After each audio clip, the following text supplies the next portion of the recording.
It's the mother of all talk shows.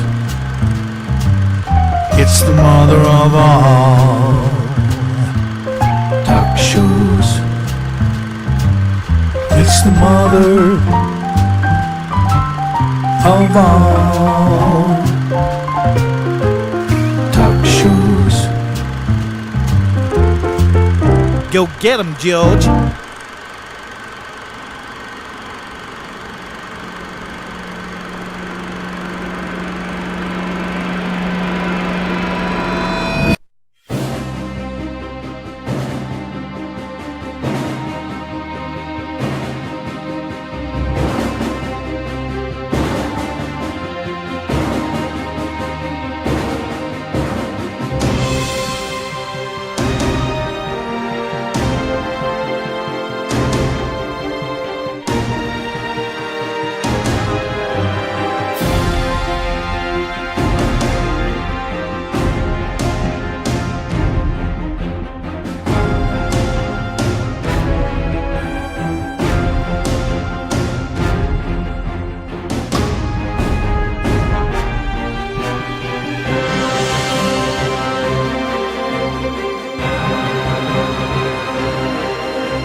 Galloway, and the mother of all talk shows. Welcome to the Open University of the Airwaves with George Galloway. Who killed Charlie Kirk? Why and what's the reason for? And who killed Donald Trump's presidency and his hopes of a political dynasty? And who killed the golden goose in Doha, Qatar? And who killed almost 1/3 of the entire population of the Gaza Strip? The eagle-eyed amongst you might already have noticed that the answer to all of those questions might be the same. It is the mother of all talk shows. Stay tuned. Curious about our curriculum? Have something to say? Then call us now to join the debate on the mother of all talk shows. The only education you can get for free.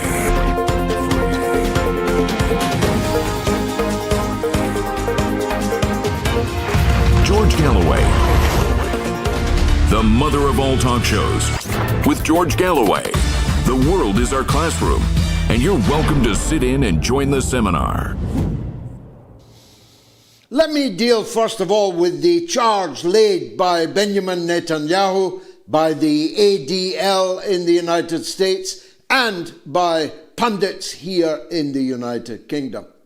You don't get to say that it is anti-Semitic to suspect the hand of Israel in the slaying of Charlie Kirk, partly because you have slain, assassinated more political leaders than any other country on the earth just in my lifetime. Don't make me go back to Lord Moyne. Don't make me go back to Count Bernadotte of Sweden. Don't make me go back to the British sergeants hanging booby-trapped in the orange groves in Jaffa. Don't make me go that far. Let me just stick to my own political lifespan. You, Israel, have been assassinating people all over the world, in Europe, in the Middle East, and further afield, all of my political lifetime. You assassinated almost half of the government of Yemen just 10 days ago. You don't get to say that it's anti-Semitic to suspect you might have had a hand in assassinating Charlie Kirk when you told us to marvel at your percipience and at your ingenuity, your engineering skills and your patience when you waited years to explode every pager in Lebanon, man, woman, and child, notwithstanding. You don't get to say how good you are at killing, but call it anti-Semitic if somebody suspects that you may have killed Charlie Kirk, especially when there are sundry reasons to suspect that you might. And they're multiplying by the hour. When you scrubbed or caused to be scrubbed from YouTube the entirety of the episode of Charlie Kirk when he openly states that you stood down on October the 7th, that it was an inside job, that you were responsible for the events on October 7th. Where is it? Where is it, Mr. YouTube? Who told you to scrub that edition? That is circumstantial evidence that Israel wants to disguise the fact that Charlie Kirk, formerly a slavish supporter of all things Israel and a proponent of some mythical, unbreakable Judeo-Christian civilization, had begun to turn decisively against you. He had begun to call the Epstein affair for what it is. He said, the Epstein affair is mossad. Epstein is mossad. He said, not me, that he was afraid that Israel might harm him. He said, not me, that the pro-Israel donors who had fattened his Turning Point USA organization to the tune of $40 million were now abandoning him and threatening him with complete financial collapse of his organization because he invited Tucker Carlson, the world's preeminent broadcaster, to speak at a Turning Point event in the course of the latter part of this year. He said, not me, that it was passing strange, that it was perfectly permissible to criticize Israel in Israel, but that he and others like him on the conservative right in the United States had to be bullied, bludgeoned, browbeaten, bribed, or threatened with the removal of bribes if they did the same. He said all of these things, and he's not alone. Israel has lost Candaceowens, has lost Tucker Carlson, has lost Steve Bannon. There is a massive hemorrhage of support for Israel on the American right. You might say too little, you might say too late, given their whole shtick is supposed to be put America first, supposed to be MAGA, not Israel first, but America first. But that's what's been happening. And there was a very real fear on the part of Shapiro and other slaves to Israel in the United States that Kirk, with his millions of followers, might go the way of Candaceowens, another conservative figure that used to love Israel, now cannot abide Israel, might go the way of Tucker Carlson, might go the way of Steve Bannon. So, you definitely had a motive. Let's be honest, Mr. Netanyahu. It would have been a catastrophe for you if Kirk's current late trajectory over the last days and weeks of his all too short life were to continue down the road that may have turned him into your enemy. And there's lots of forensic and circumstantial reasons for believing that the fella they've got under arrest, who the governor of Utah recently, in the last hour or two, pointed out has not confessed to the murder of Charlie Kirk. Therefore, he's the alleged murderer of Charlie Kirk. There's many questions which I and Jackson Hinkle and Chris Hedges will all be probing over the course of this show this evening. But some of them are such a standout, I really should mention them in the monologue.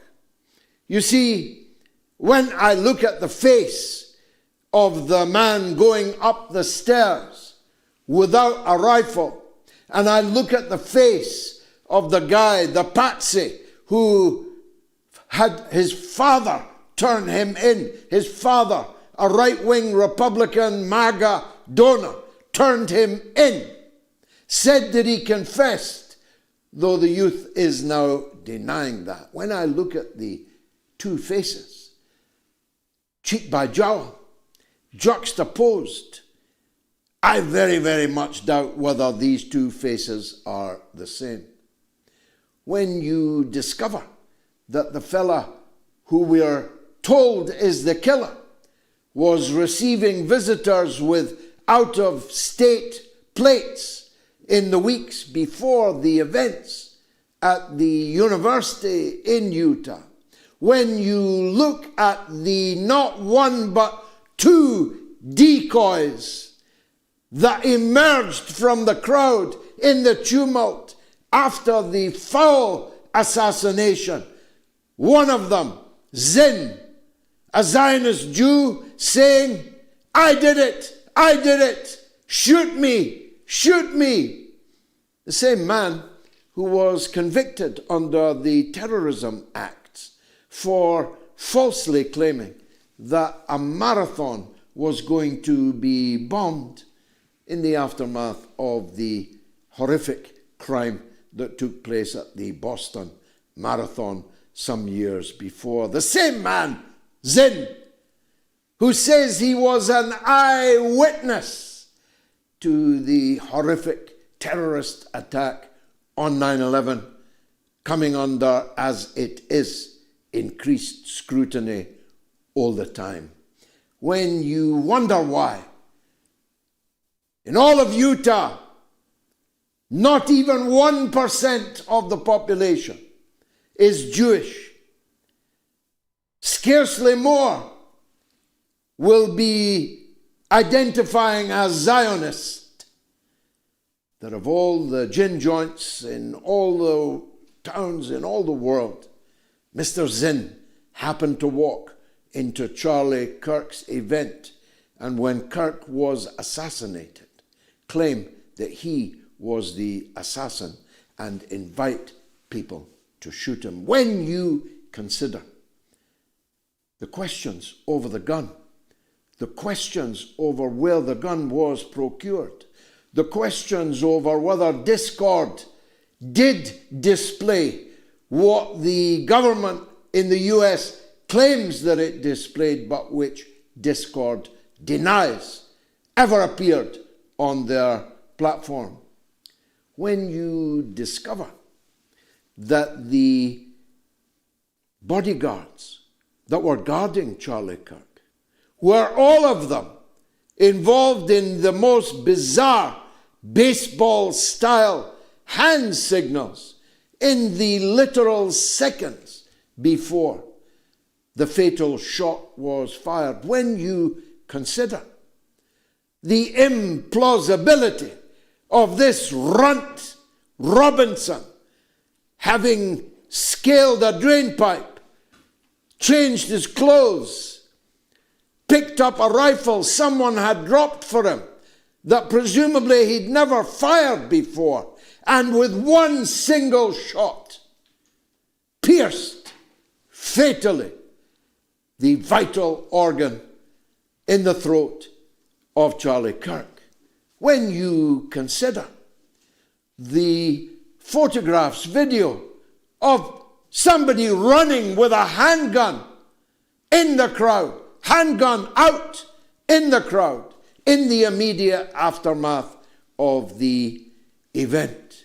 When you consider the drone which passed over the murder site within 30 seconds of the fatal shot being fired. When you recognize that Israel had motive and that Israel had the means and that Israel had the opportunity, you realize that there's every reason to suspect the hand of Israel in this crime. As it happens, I myself don't believe that they were responsible for the murder of Charlie Kirk. I'm merely saying that you'd be a fool not to entertain the possibility that they were. Before I go into who I think is responsible, let me reiterate a point I made a few weeks ago, which some have difficulty understanding and others have difficulty accepting. I believe that to pose the United States and Israel as alternatives in anything, in everything, is to entertain a false dichotomy. You see, for me, America is Israel, and Israel is America. Israel is the 51st state of America. The Mossad is the CIA. The CIA is the Mossad. If you don't believe the extent to which these two countries have merged, then take a look at that Wailing Wall picture from this afternoon, where Marcorubio, supposedly in Israel, to read the riot act about the attack on Qatar, about which more in a minute. Huckabee, Rubio, and Netanyahu, all of them kippered up, kissing that wall again. The abasement of the United States political class to the iconography of Israel, the never-ending subvention of money and material between the United States and Israel has effectively erased any difference that there is in these two states. Having said which, I believe the American deep state killed Charlie Kirk for the reasons that I have already given, for the reasons that Charlie Kirk was emerging as a clear and present danger to them. Because Charlie Kirk was papabile. He was potentially presidential. He could have run for president against whomsoever Donald Trump had in mind to hold the fort until his own children were capable of taking up the reins. I believe that they wanted to sow such civil discord in the United States, that civil war, or the language of civil war, or the legislative program to crush his political opponents in the United States was a powerful reason why they wanted rid of a potentially troublesome priest with a mass congregation of many millions of college-aged kids in the United States of America.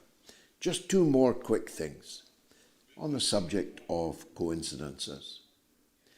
Do you know that the first media outfit in the entire world to broadcast and publish the events in Utah was the Jerusalem Post. And did you know that both Donald Trump and Benjamin Netanyahu both announced the death of Charlie Kirk at precisely to the minute the same time, 3:02. What's the odds on that? What's the odds on the President of the United States, 10 hours time difference away from Tel Aviv, and the Prime Minister of Israel announcing the death of an American influencer at precisely 3:02, each of them at exactly the same time? I've got to move on because I have to have time for the astounding events that took place in Doha, where there is right now an emergency meeting of Arab and Muslim leaders to decide how they're going to respond to an act of base treachery, an act of international piracy, an act of international terrorism, which Israel boasts as to having carried out. Whose treachery?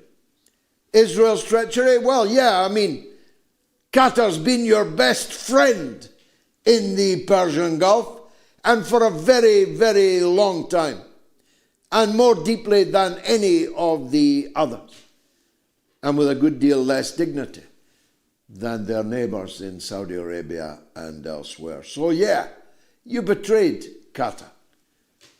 But the real act of betrayal was by Donald Trump, who left that very same Qatar dripping in gold and emeralds and pearls as gifts from the very rulers of Qatar that he willfully allowed Israel to strike with its missiles just the other day, and then took off, metaphorically, in his new $400 million aeroplane given to him as a present from the very rulers that Israel has just utterly and ritually humiliated.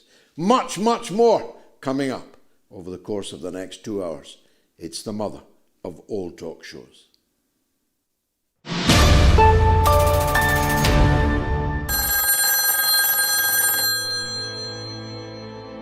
Let's go to our old friend Declan in Dublin, who's on line too. Go ahead, Declan.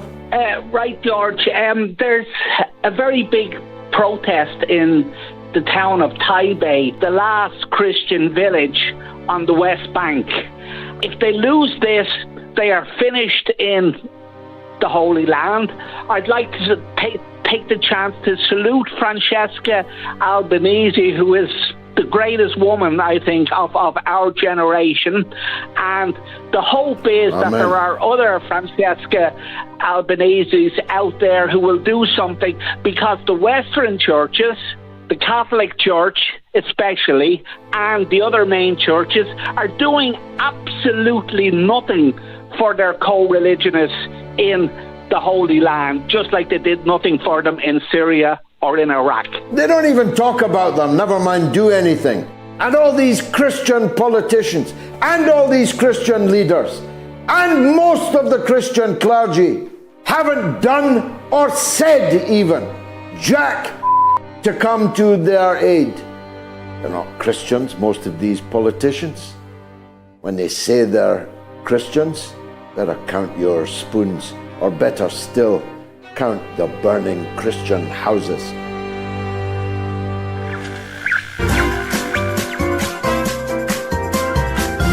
You are listening to the mother of all talk shows with George Galloway.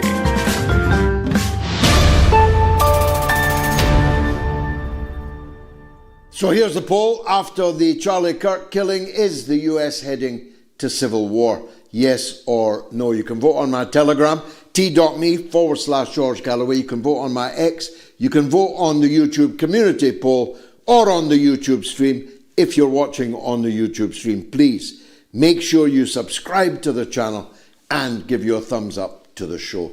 And of course, my good friends in the Vanguard can vote on Patreon. And wow, 28,939. Wow, it's going up in front of my eyes. You can vote right up till about a quarter to the end of the show. If you want to call the show, it's toll free in the US and Canada.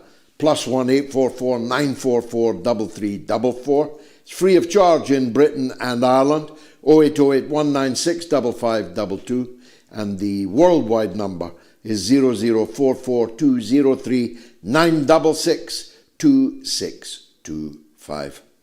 The one and only Jackson Hinkle, one of the great influencers for the better of people in the United States and increasingly around the world. He's a political analyst and he's the host of a great show called Legitimate Targets. Jackson, welcome back. We didn't expect to see you again quite so soon, but you're right at the best place to analyze the importance of what happened to Charlie Kirk and to speculate, for we are all entitled to speculate as to who might have done it and why they might have done it. Well, thank you for having me back on the show. I have a lot of questions, obviously, that I've been airing out on my Twitter. I wouldn't dare do that on this platform because sometimes there are questions known as forbidden questions that you're not allowed to ask on certain platforms. But individuals like Candaceowens, Tucker Carlson, Mike Cernovich, and the great journalists Max Blumenthal and Anya Parampil at the Gray Zone have been documenting what they were witnessing in the months and weeks leading up to this tragedy in Utah, which was a war of epic proportions going on behind the scenes involving at its center Charlie Kirk, as well as U.S. President Donald Trump, Netanyahu, the state of Israel, and the state of Israel's closest allies in the United States, who happen to be donors to Charlie Kirk's TPUSA organization. Unfortunately for those donors and those who seek to spread the message of the Zionists in the United States, Charlie Kirk was beginning to wake up to what was really going on with Israel and the rest of the world.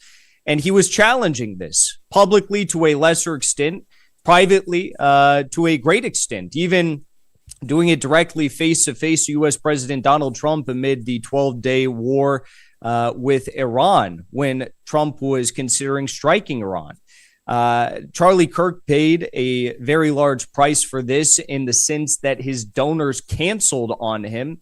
They threatened that they would do that, and that's exactly what they did after Charlie Kirk said he was going to host Tucker Carlson and davesmith at the annual AmFest convention in December of this year. Now, I'm not necessarily coming on your broadcast to say that this story and the many other facets that go along with it are connected to the tragedy in Utah this week, but I do find it extremely suspect that anyone is out there telling us that we're not allowed to ask any questions about this, given that in the last interview Charlie Kirk did with benshapiro, he asked benshapiro, don't you think we should be allowed to question Israel? He asked him 6 questions about that. And personally, I think we should all do exactly what Charlie was saying and do just that. Amen to that. We'll come back to some of these key differences that were clearly emerging. He's obviously a man, he was obviously a man of some courage. He faced down Donald Trump and had a shouting match, a one-way shouting match, with Donald Trump shouting at him over the Iran war. He was opposed to it, as you say, but these are not the only questions you've been asking, and I think millions of people are asking. It's a bit of a stretch, isn't it, to believe that this fellow who was changing his clothes like some kind of chameleon, who first had a gun, then didn't have one, then did have one, then didn't have one, had a gun that was left for him by someone else, therefore he was firing it for the first time, that particular weapon, and who left no trace, no fingerprints, no DNA, despite all the changes of clothes on the roof, before the roof and after the roof, suddenly and helpfully is intercepted by decoys or stooges who are seeking to divert the attention of the security forces. All kinds of things don't really pass the smell test in this affair. Am I right?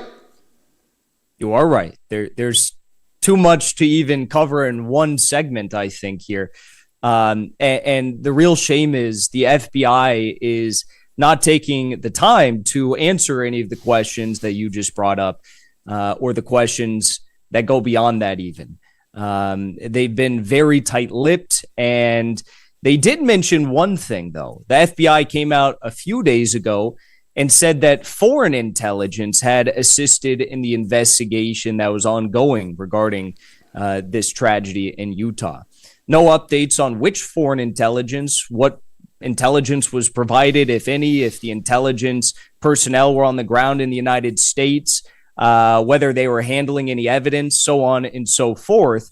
But yes, there's many questions about the suspect, who, by the way, was, is just exposed by the governor of Utah, Governor Cox. He came out and said that the suspect is, in fact, not cooperating, and he is not admitting guilt in this incident.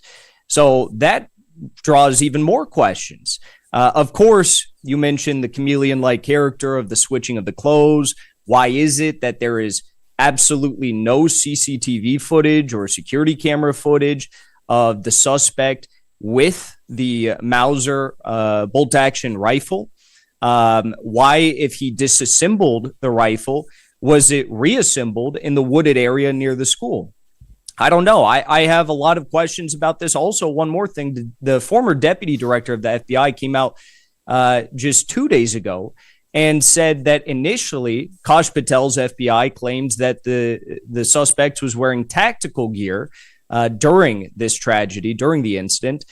And seemingly, I guess he changed his clothes again because there's no footage of him wearing this tactical gear. We only have the photos of him wearing the black clothes. So I'm left wondering, like a lot of people, what is really going on here? Help us, Jackson, for those who are not in the United States, not with the zeitgeist that you are as a young political figure of some note. We don't know who's who, many of us, in the United States. What was Charlie Kirk, and how did he differ from other important figures on the right? Well, it's an important question. Charlie Kirk is a man who was deeply involved in politics from a young age. He started turningpointusa, which is a predominantly, university age organization. Its members are all across the country. If I'm not mistaken, there's thousands of these chapters of this organization all across the United States, and they have chapters outside the United States in different countries. So it's really an international organization of young people who promote traditional values and are described as conservative.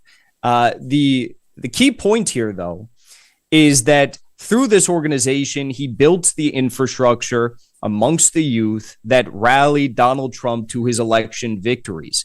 Donald Trump said as much after he won the 2024 election. And as you correctly pointed out at the start of this segment, it would be no mistake to say that Charlie Kirk would, in fact, run for president one day if he wanted to. He'd have the capability, the infrastructure, the donors behind him to do it, and he could very well win. He was groomed, I would say, from a young age by the Zionist lobby. He visited Israel many times. He was a very staunch advocate of the Zionist cause. He really was one of the main proponents amongst youth of Judeo-Christian values, as they call it. And that's why so many people were shocked to find out these new revelations that are being aired out by Tucker Carlson, Candaceowens, who are both very close friends of Charlie, about how that relationship soured, why it soured, and how Charlie was fearful about what was to come, given the fact that he was a very big Zionist for the right-wing youth movement in the United States. Now, Donald Trump's behaving very strangely over the whole thing. Asked about it the next morning, about the death of a young man who had given his whole life, really, to the Donald Trump cause, about whom he'd spoken so eloquently the night before. He was asked how he was coping with the death of his young friend. He said, okay, I guess we're concentrating on our new ballroom. It's going to be wonderful. It's going to be Bigley. It's going to be the best ballroom in the world, and all of his usual hyperbole. And then he went to a ball game, and he was literally disco dancing and pouting. How devastated is Donald Trump by this turn of events? I think Donald Trump is fearful, and that's not me saying that. I think this, is something that shocked him to his core. I don't think Donald Trump is the type of guy that necessarily knows how to handle something like that. He's usually not in a position where he has to be fearful of anyone or anything. Now, what I suggest everyone here do is at some point after this live stream ends, go to the Gray Zone and read the article that was published by Max Blumenthal and Anya Parmpill, because the source that they cited in this article was not just a close friend of Charlie Kirk, but also a Trump White House insider. And this source went on record, I guess anonymously went on record, to say that the Trump White House and Trump himself is fearful of Netanyahu, that not too long ago, the Secret Service caught Israeli intelligence placing electronic devices on the emergency response vehicles of their own cars. And this source also said that they do not believe the official FBI story about what is going on right now. And they believe that there were outside powerful forces responsible for what happened. Max Blumenthal stated that in his conversation with Tim Dillon just yesterday. So I think Trump is fearful and he doesn't know what to do. So what happens next? Some of these idiots, so-called leftists in America, openly glorying in the slaughter of a young man in front of his wife and children, scarred forever for life, glorying about the death of a fascist, murdered in cold blood. They don't seem to realize that the next guy murdered in cold blood might be somebody they approve of, somebody they support, or even themselves. Are we about to enter into a maelstrom of tit-for-tat violence? Are we heading towards civil war in America? I sure hope not, but myself, Haz al-Din, the chairman of the American Communist Party, who's a close friend of mine, he has been, we've all been predicting that this is kind of where America is headed. A lot of people talk about, civil war, this sort of thing. But I don't think anyone has any real conception of what that would look like in today's day and age. It wouldn't look like two conventional armies facing off against one another. It would kind of look like what we witnessed this week. It would look like what the streets of Chicago look and sound like on a nightly basis, or Philadelphia or Los Angeles or New York for that matter. It would look like sporadic violence happening left and right. Most people's normal lives would continue as they do, but you might have a breakdown of essential services, of society as you know it to a certain degree, and there would be more and more chaos and more of this violence happening all throughout the country.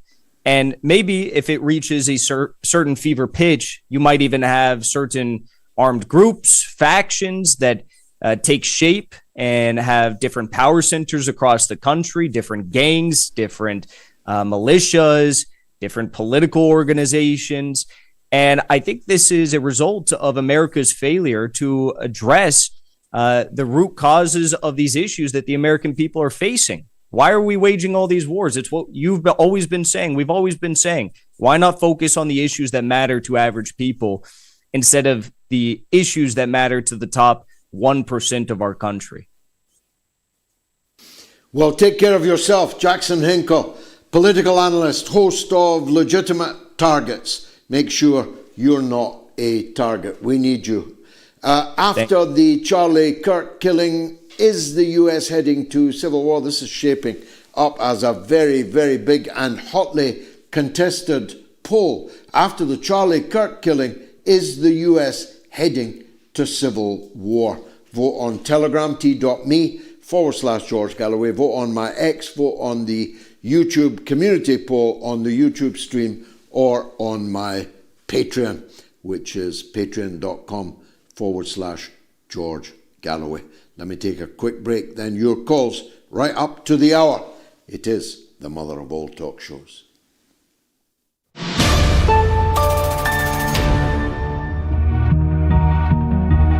On the line is a legend.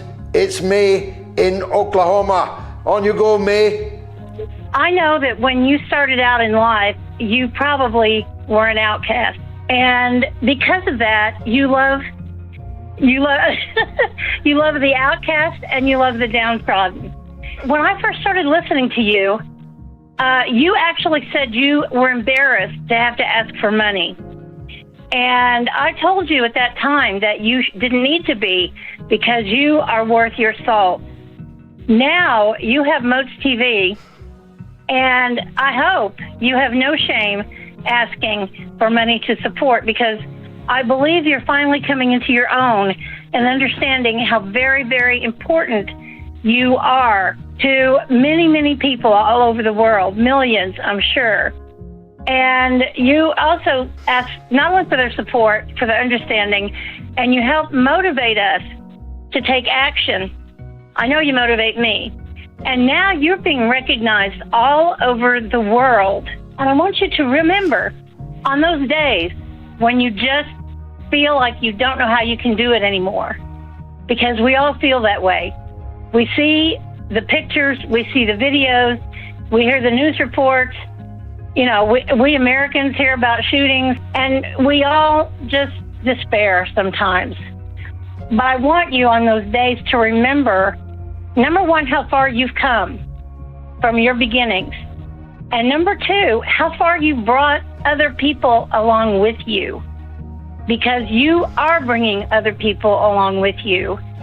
And you that's the most important thing, May. I have to stop you. You're going to make me cry. But the most important thing is the people I'm bringing with me.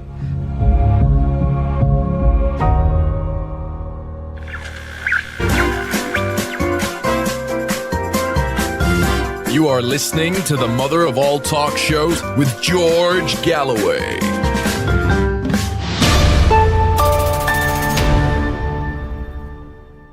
Well, this poll is going through the roof, 30,187 now, and it's very, very close. After the Charlie Kirk killing, is the US heading to civil war? On Telegram, 54% say yes, but on X, 46% say yes. On the YouTube community poll, 51% say yes, 50% say yes on the YouTube stream, and 45% say yes on Patreon. Get voting. Let's have a very big poll indeed. Let's take two calls right off the bat. Robert is in Hawaii on Charlie Kirk. Go ahead, Robert. Hey, George. I just wanted to say this. First of all, I love your show. It's my first time calling, and I would, like everybody else, I was watching all the stuff that happened with Charlie, and one of the things that I found out and I heard was that that elderly gentleman, George Zinn, he's the one that was flailing around saying, shoot me, shoot me. I guess internet sleuths found out that he also made a call. He was in 9/11, and he made a call that the planes hit the building. And he also made a call in 2013 in Salt Lake City during the marathon of a bomb threat after the Boston City marathon bombing. He was arrested, but he was never charged. Just gave him probation after making a bomb threat. So he got a guy that got left off easy. And that was one of the things I saw. So it seems like that guy is an actor, and the internet found out about him.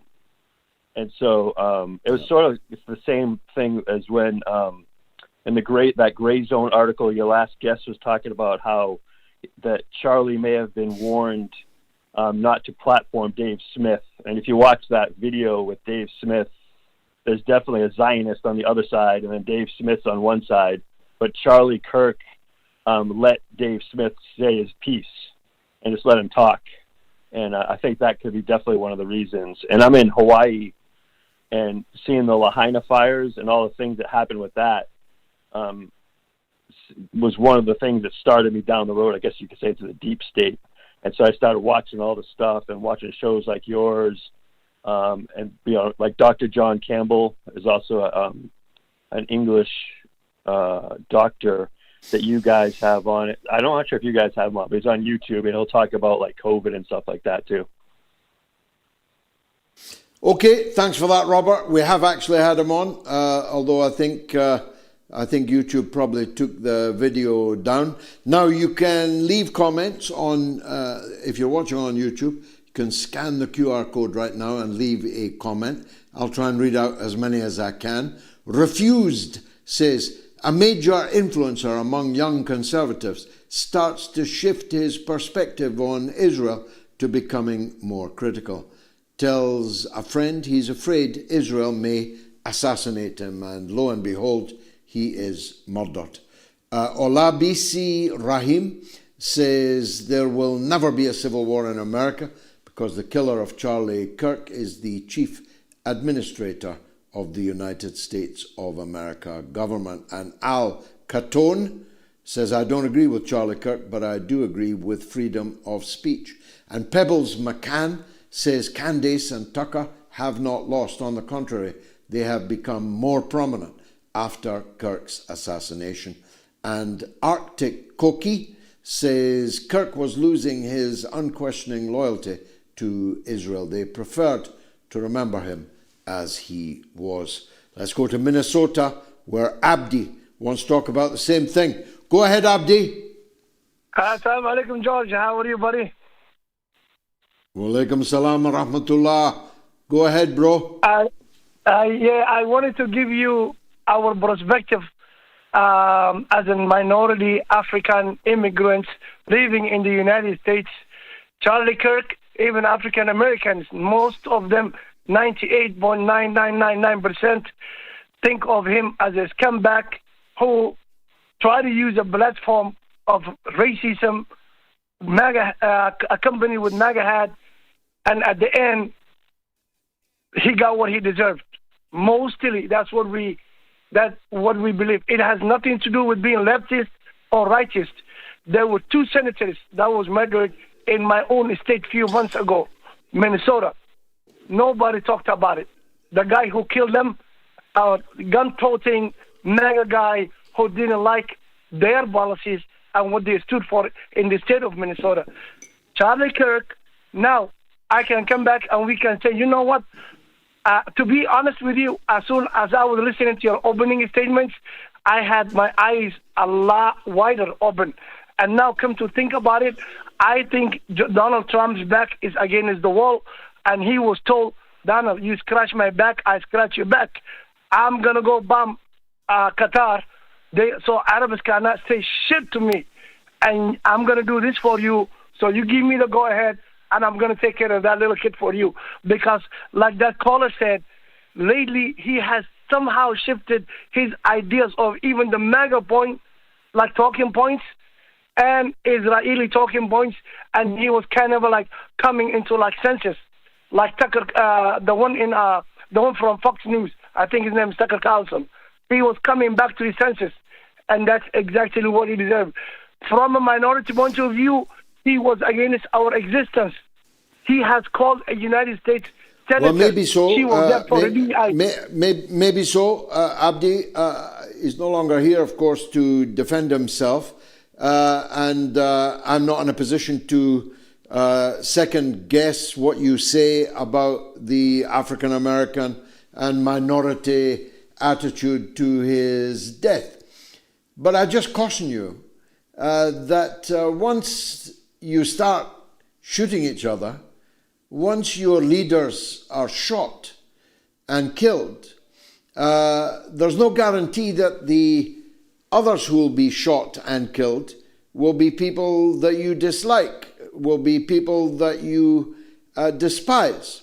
There's every possibility that people you love will be killed. There's every possibility that in a tit-for-tat, very prominent people that you like in the United States, maybe beyond the United States, will be next. Once it's open season on other people's political leaders, that whenever they appear in public, they can be murdered in plain sight, then there's no end to that. An era of political violence will not end well for people like you, Abdi. It will not end well because the other side have got most of the guns. The other side have got most of the police and military training. The other side have got most of the deep state on their side. So beware is what I'm saying. Of what you wish for, beware of an era in which the blood flows in America. Abdi in Minnesota with a very provocative point of view. Let's hear what others think. You know the telephone numbers. Now, you've been exceptionally generous this week, and thank you if you're a regular donor above all. But if you're not, please head over to moats.tv to leave a donation, or scan the QR code on the screen now. Here's tonight's Wall of Fame. Cliff Wells, Bilo Gali, Mark Blocker, Marina Siderias, and Nia Lopez. A big thanks to each and every one of you, and a big hope that every one of you, before this evening is out, will leave at least $1, €1, or £1. Let's go to Simon of Weaponized News. He's got some news on the Charlie Kirk killing. Go ahead, Simon. Worldwide audience. Well, whilst I'll tangentially give you some more information about that incident, I would like very much to take a look at the global goings on, as you and I so often do, because as usual, the focus is being directed, like any good illusionist would do, away from the other major events that are occurring, particularly in the Middle East. So it should be noted, following on from Mr. Hinkle's comments about how Charlie Kirk had been espousing in the past these kind of Judeo-Christian and pro-Zionist sentiments. He had quite significant breakings from that in recent months. And so a lot of the MAGA youth are now going down the track of a conspiracy theory that has some elements of evidence to it, that he was actually assassinated by the operatives of the Israeli government. If any substantiation for that transpires, that is going to take away the final 25% of American youth that actually still support Israel. The large body of public opinion that averages it out currently to around 50 to 55% support for Israel, which during the course of the genocide has massively fallen, is indeed the boomers, okay? The people in the generation 65 plus. So if the Turning Point USA right-wing conservative youth take the belief, even if it's not well-founded, that it's actually a Zionist conspiracy to take revenge against Charlie Kirk from breaking from their fold, it doesn't really matter whether it's proven in a court of law or not. That will be very, very significant indeed. Now, at the same time, Marco the American Secretary of State, is in Israel right now, okay? We've had Senator Graham on television in the United States this morning confirming that he's now going to pursue his bill in the US Senate that would empower President Trump to levy massive sanctions, secondary sanctions, against China and India and Brazil, bearing in mind that the tariff powers that he's been relying upon have been ruled unconstitutional twice. And we're now going to have expedited review with the legal papers presented in October and oral arguments likely to be in November, such that we could actually potentially have a decision before Christmas. And as he said when he went on television on Friday, that could require the United States to refund $1 trillion of tariffs. But not only that, if he's made loads of small importers go out of business because they've lost their competitive advantage in the United States by bringing in cheap imports and reselling them mail order, there could be hundreds of billions of dollars of damage claims for that, which completely blow apart the US budget for this year. Bearing in mind, we've just started and we're now on a countdown to a government shutdown in 2 weeks. Okay, so these are the big picture things that are occurring. Now, Trump is going very soon, and I'm sure you'll be there waving your flag, to meet with King Charles and obviously Keir Starmer again. Keir Starmer's single highlight of his foreign policy achievements for his 12 months or 14 months to date is the free trade agreement with India. If Trump comes in and says, our framework agreement that hasn't been signed, hasn't been approved by Congress, hasn't been approved in the Houses of Parliament, I'm going to walk away from that unless you put 100% tariffs on Indian goods, which completely blows apart the UK-India free trade agreement, bearing in mind that they're on the final negotiations of an EU-India free trade agreement as well. And the key word here is trust. Now, he may well have put out on Truth Social that he wants the European Union and other nations to put 100% tariffs on India and China in order to force them to stop supplying goods that can be used in the Russian defense industries and to stop buying Russian energy supplies. Okay, he wants all the other countries to gang up and put 100% tariffs on China and India.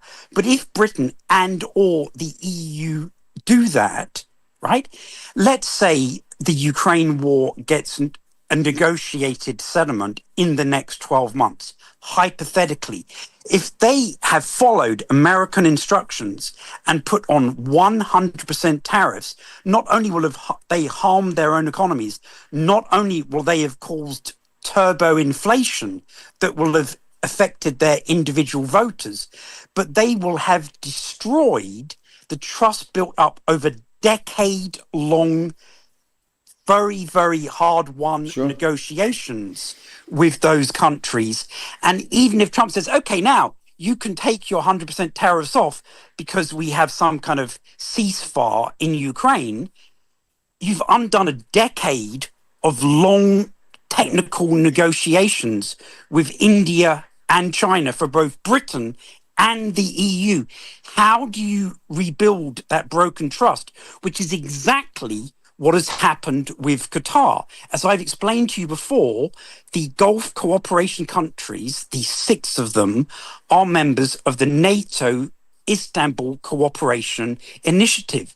They're in a very, very privileged defense arrangement with NATO, like the Republic of Korea, Japan, Australia, and New Zealand. And the trust there has been shattered.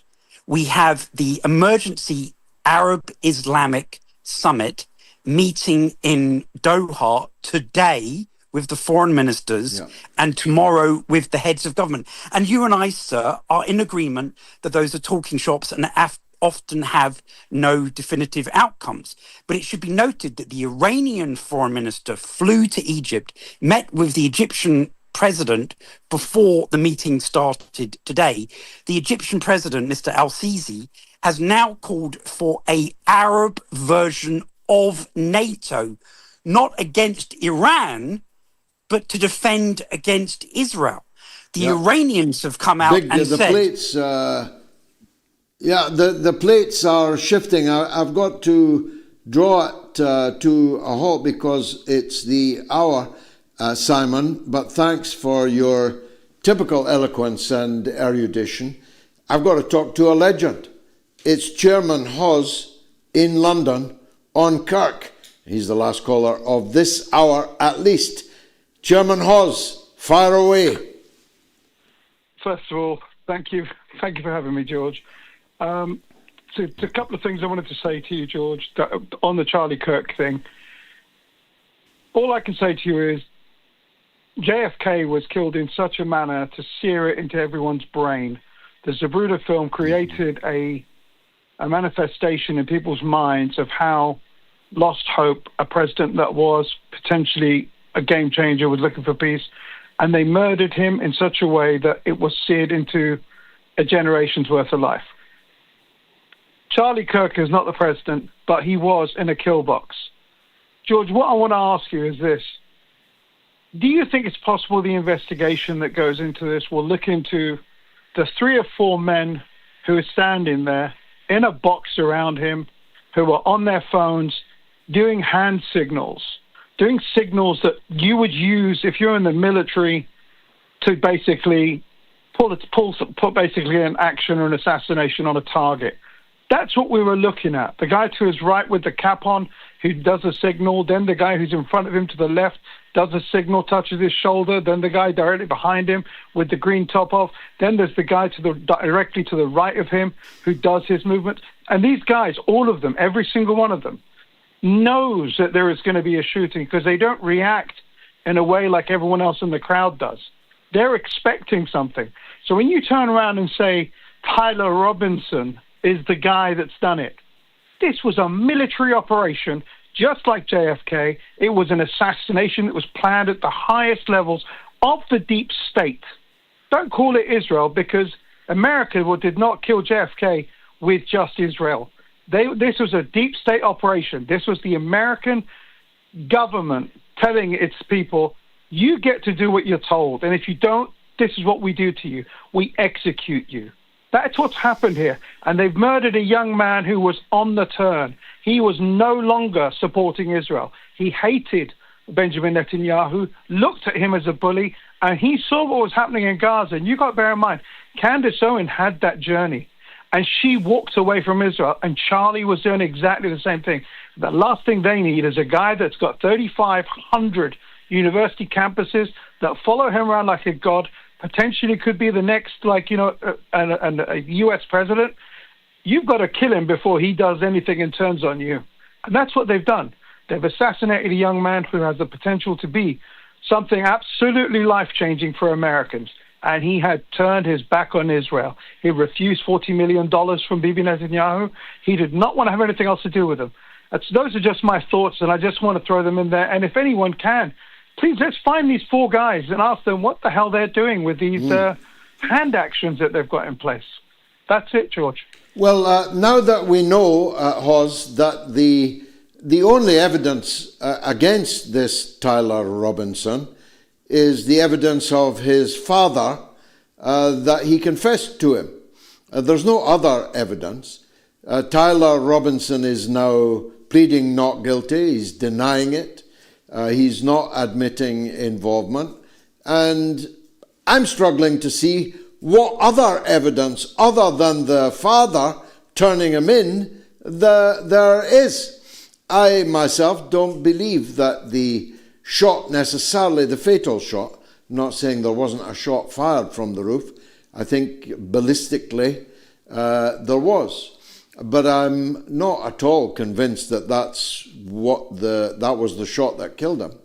I'm not at all convinced that the shot came from that angle and struck his jugular vein with a one-shot accuracy. I'm not at all convinced of that.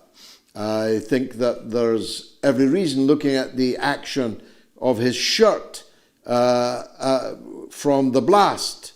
It doesn't go left to right or right to left. It goes top to bottom. His shirt goes up as if a bullet struck him on his bulletproof vest, and the shock of it threw the t-shirt up, and the bullet travelled upwards and punctured the neck. I know something about firearms. Well, more than something. As I've said to you before, I could strip an SLR in the dark in a blindfold and reassemble it, and I have done. And if I did do, the scope wouldn't have been so far forward that anyone shooting it would have one hell of a black eye. Thanks for that, Hoz. One more call before the break. Go on then. Tom in New York on Charlie Kirk. Go ahead, Tom. Good evening, good afternoon, George. Very sad week. First of all, condolences to Charlie Kirk's family. Thank you very much for the perspective and the baseball hand signals. I had not seen those right before his assassination. I'd only seen the part, when he was shot. So I'm going to look more online on that. And I remember you from Talk Sport and WBII along with, Richard Wolff, and I believe in free speech. And I'm afraid with this action, plus what's going on in the UK, that free speech can be restricted. I also want to add, it's also the saddest week of the year because it was September 11th a few days ago. I had interviewed for a job in the World Trade Center, and I was fortunate not to get a job there. My prospective manager, Jonathan, got jet fuel on his shirt from the second plane, which hit a couple of floors above. He was lucky to get out, but 4 people from that company died on that tragic day. I meant to have coffee with my friend, Chappelle Soccer, after our Windows class ended in June of 2001. And I said, I'll see you in September when the exchange email class starts. And you know what? I never saw her again. And I wanted to note that more people have died from September 11th illnesses than in the World Trade Center and on 9/11 itself. Over 50,000 people have cancer and other diseases. One of my former coworkers died from cancer. 2 of my friends have spots on their lungs. I am enrolled in the World Trade Center Health Program. In 2018, I saw a woman with her hole in her throat at a World Trade Center Health Program meeting. And so I want to thank you for speaking out all these years against the wars in Iraq and Afghanistan, because we not only have to remember every life is precious. Charlie Kirk, George Floyd, the people that died in Afghanistan, Iraq, in Syria, Gaza, Ukraine, everywhere. And when somebody says, you had the call earlier from Abid, and I don't want to get too emotional about it, but every life is precious. When somebody dies, they're gone.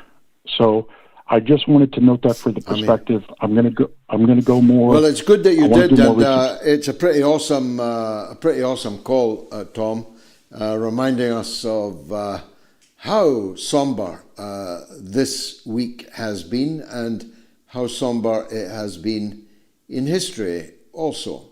We talked, Gayatri and I, on Wednesday about 9/11, 1973, when the US overthrew the popular Chilean president, Salvador Allende. You've brought up, as is quite right, the thousands of people who died on 9/11, 2001, and pointed out that many more have died since then from the illnesses, the sicknesses, and even the trauma of what they went through.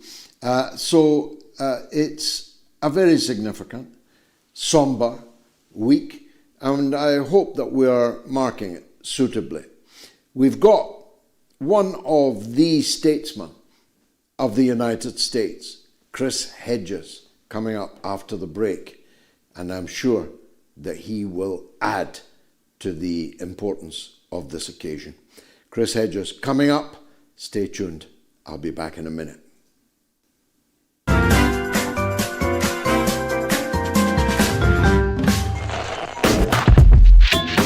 I defy anyone to contradict the point that I just made, that every person alive today was born of woman.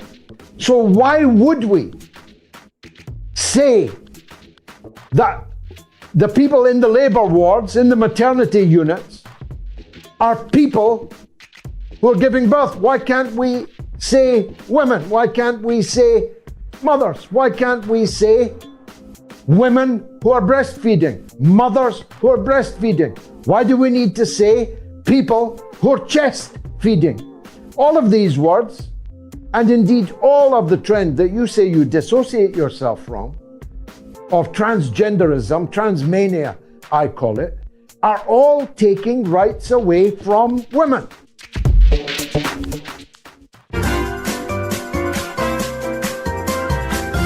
You are listening to the mother of all talk shows with George Galloway.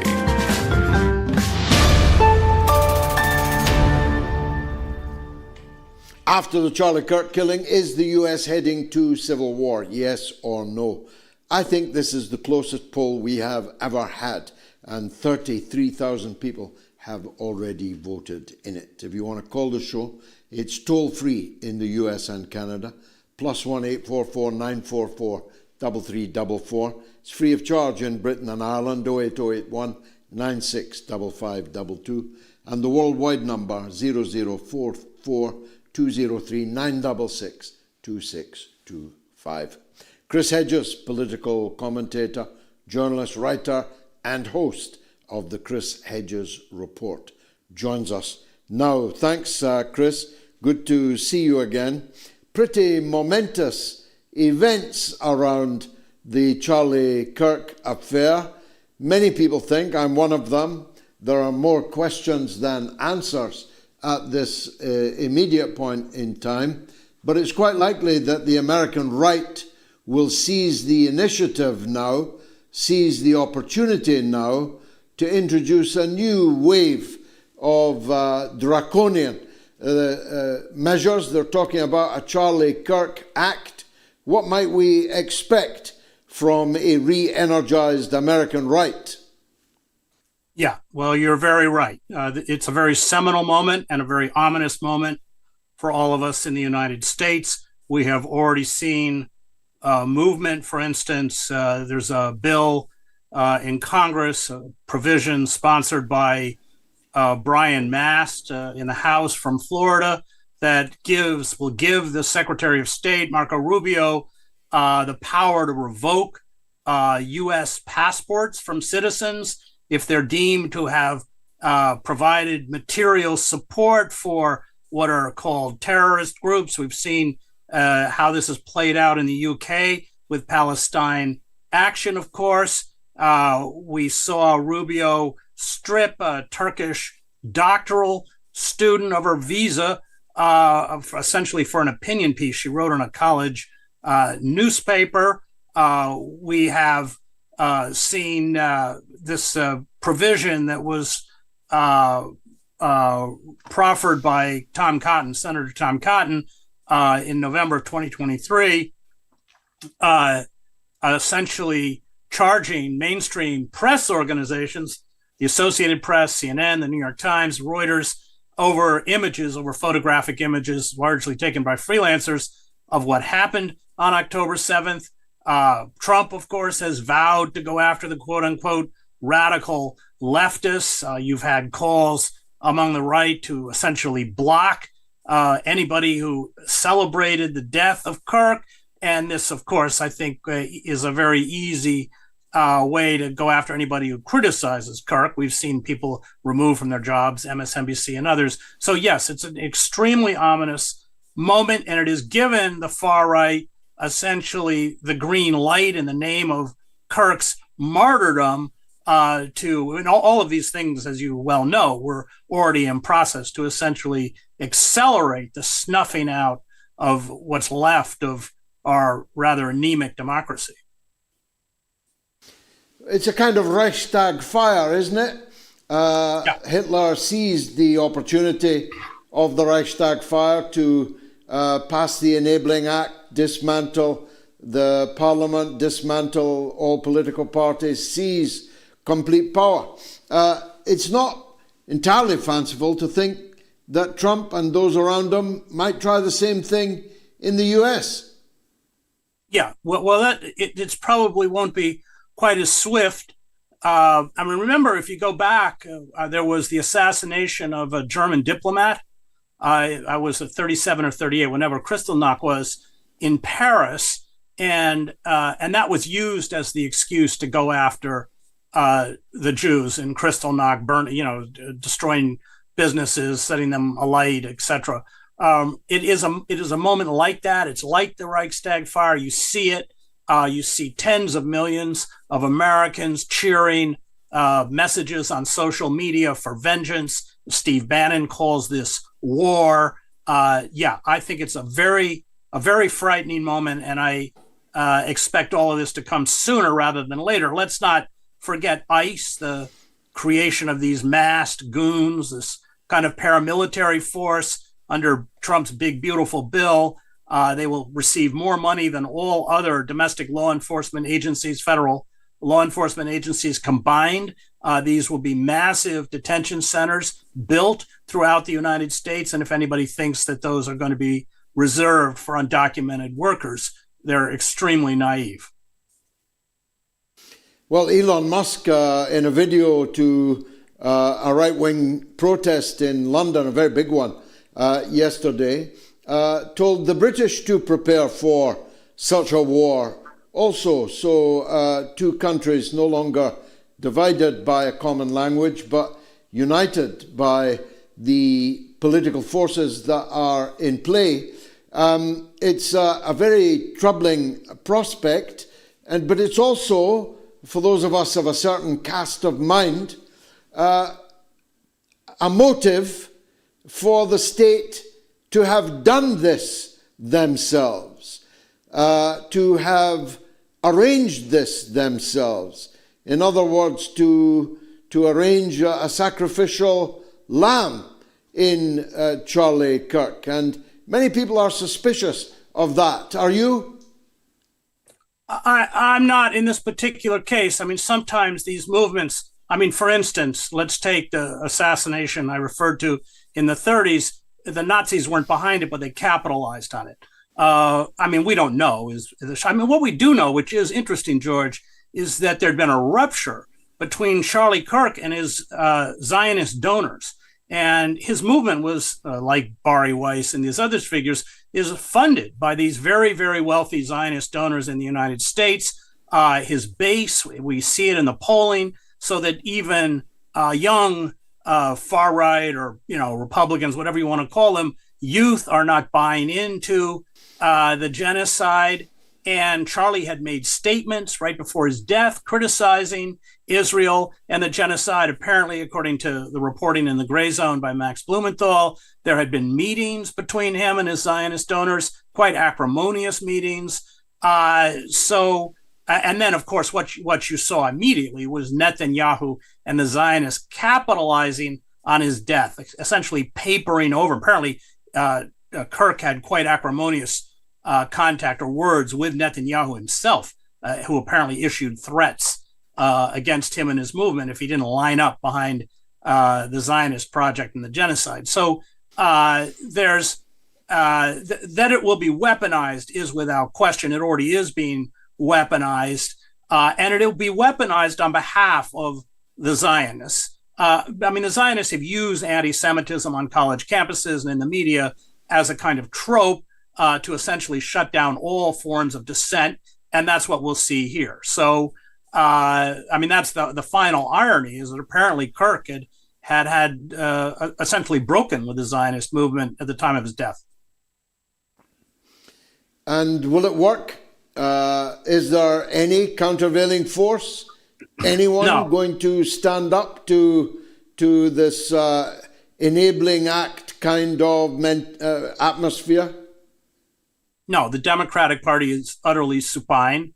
It's a corpse in essence. You see it ever since Trump was elected. They have, been completely either acquiescent or surrendered in the face of this onslaught. Their response is, to mount a legal suit, or in the words of Chuck Schumer, the minority leader in the Senate, send a sternly worded letter. They have the power to shut down the government by not funding it. They've already given up on that. I think it's about 3 weeks. It comes up again.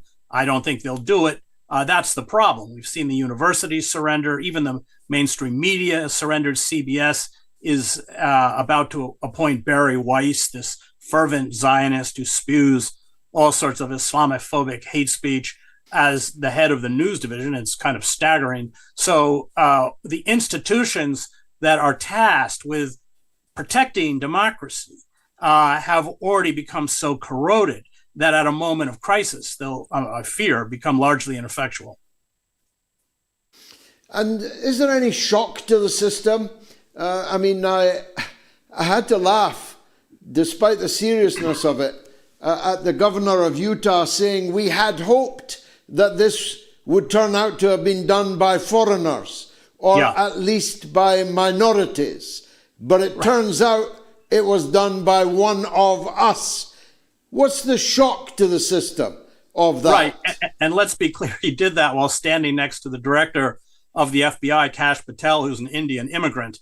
That's a kind of open admission of the war on people of color, and in particular on immigrants, that has been embraced not only by the Trump administration, but wide sectors of the public, including, of course, Kirk. What's the shock to the system?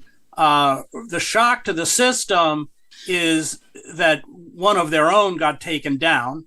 I think that certainly hit home, especially Trump having survived 2 assassination attempts, and that has greenlighted. But what we're going to see is violence, and in particular vigilante violence, carried out against those who are demonized for Kirk's assassination. There's already a website up with thousands of names called kirksmurderers.com or something,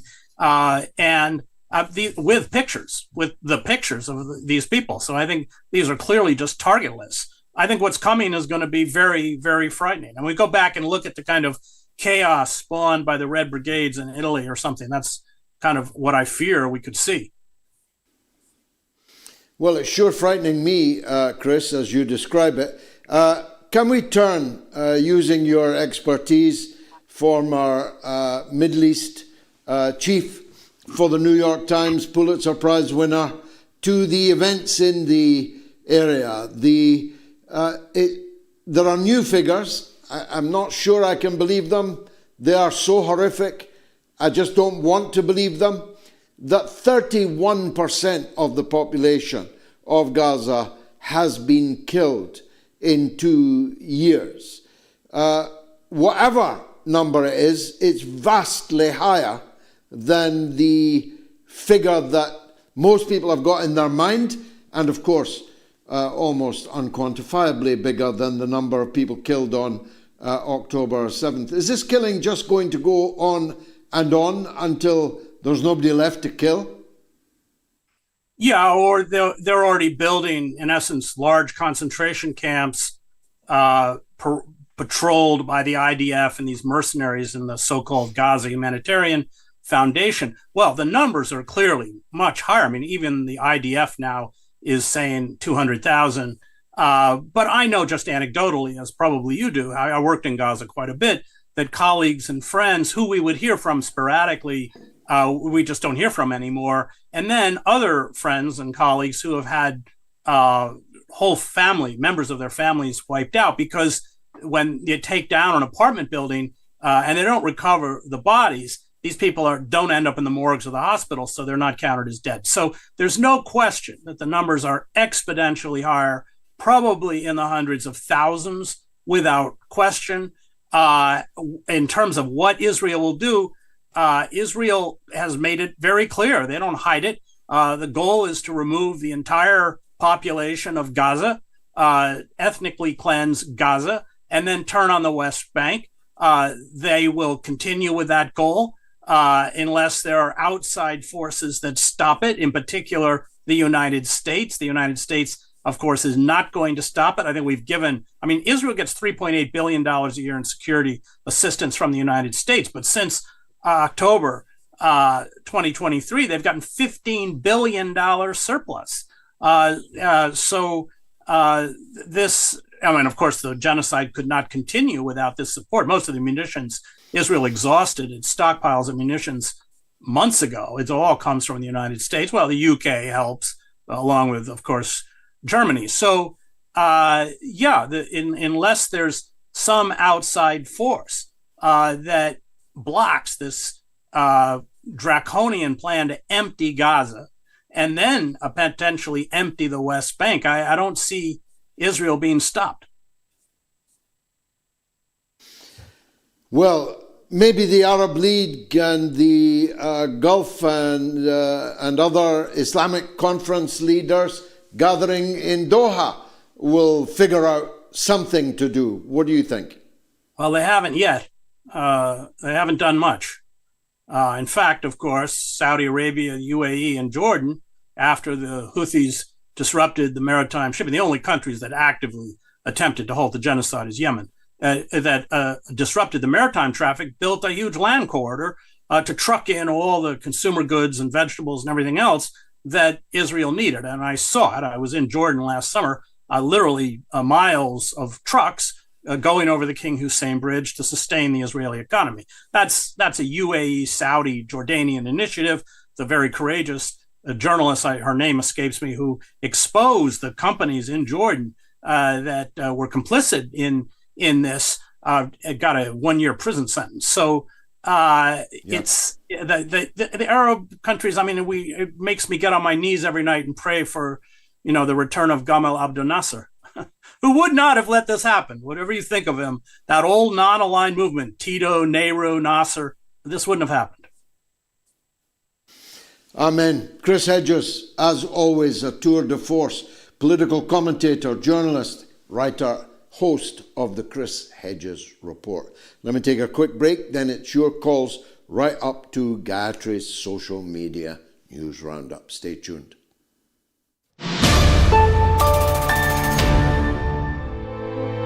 Donald, what would you like to say? Well, hi, George. I hope I can keep myself relevant because of my blood pressure, which goes up when considering that they're insulting my intelligence, in particular in regards to the Gaza situation, to say it lightly.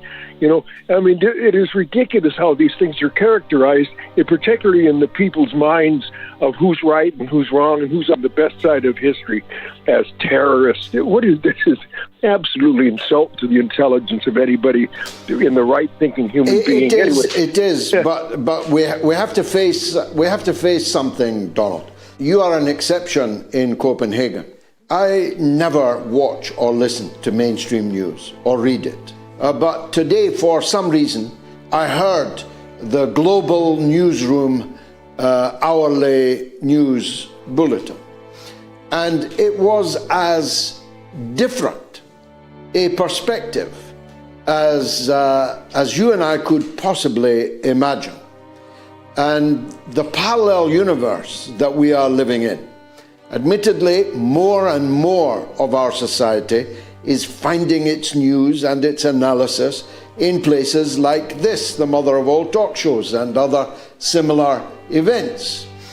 But the great majority still of our fellow citizens are getting their news and analysis from their national equivalent of the global newsroom. For them, black is white. War is peace. They are the masters of doublespeak and distortion, because I realized that there are thousands, hundreds of thousands of people who listened to that news bulletin but did not know what you, Donald, in Copenhagen, and I, and the other people watching this know. And that's a measure of how far we've yet to travel.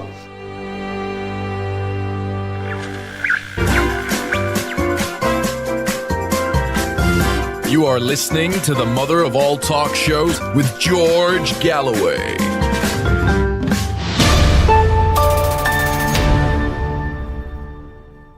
Turning into a mammoth poll after the Charlie Kirk killing, is the US heading to civil war? And I think it may even be literally 50-50 on a poll of, well, almost 35,000 people. Maybe someone can do the mathematical sum for me. Helen is on the line in Pennsylvania on the prospect of civil war in America. Helen, welcome. Hi, how are you? I'm good. It's quite a somber subject, though, isn't it? Yes. Well, I just had a couple of opinions on it. I feel as though that they do want to start a race war. There's a lot of race baiting feed when I scroll in my Instagram on my X. It's always this black man tried to or threatened to kill a white man and his daughter and his wife, like with no for no reason. They just did it. And it's constantly about race, and I think they would want a race war, but they can't succeed in that because you can't turn every white person against every black person and vice versa, but you can turn every Republican against every Democrat. That wouldn't be that hard. That would actually be pretty simple to achieve. And I believe they're achieving it. I haven't seen this much anger from both sides, but Charlie Kirk got assassinated, rest in peace, and I'm praying for his family. But when the senator and his wife and the representative and her husband got murdered in the same day as the parade for the military and Donald Trump's birthday, there was no flag lowered half-staff. There was no moment of silence. I haven't even heard about that since. They tried to blame it on a leftist, which it turned... everything's the Democrats' fault right now. Everything. You say, where's the Epstein list? The Democrats did it. Everything's about the Democrats. So I just think that at this point, that's what they're going to do. They want to divide, and if we allow them to do that, they will succeed. I feel like if we show peace, I campaigned for Trump. I was a big Trumper for not so much 2016, but I got on board, and then 2020 and then 2024, and I got off the train with the Iran bombings. When that happened, because we were in negotiations, everything was doing good, and we're going to listen to Netanyahu, who likes to, provoke war in the Middle East we allow him because we're petrified of Israel.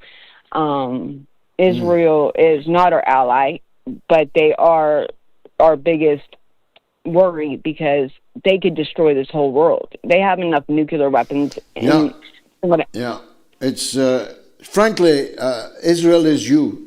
Israel is the United States, and it's the United States that could destroy this whole world.